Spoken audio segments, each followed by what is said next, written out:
भगवंत ते सौभाग्य अबाधित ठेवतो. विठाला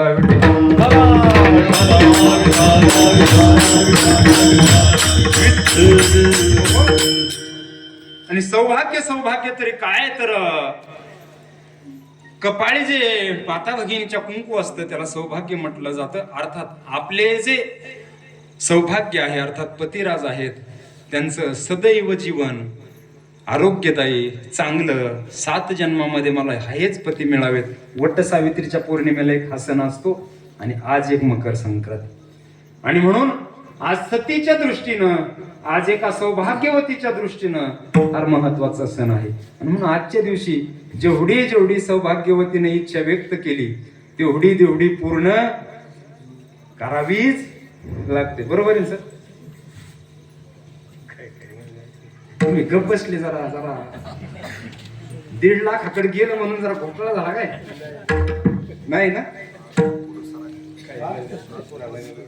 आजच्या दिवशी मात्र जे जे काही सौभाग्यवतीने इच्छा व्यक्त केली ती सगळी एक पतिराज पूर्ण करत असतात. आणि म्हणून तो वाण आज सौभाग्यवती एकमेकाला देत असतात. सौभाग्यवती सती कशाला म्हणायचं तर फार मोठं दातृत्व या भारत मातेमध्ये भारत देशामध्ये या पात्रांचं आहे. कोणत्या? सती या पात्राचं, सौभाग्यवती या पात्राचं.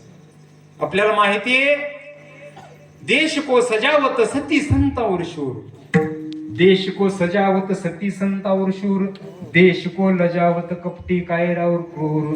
देशाला जर शोभा कोणामुळे असेल तर 3 पात्रामुळे. कोणत्या?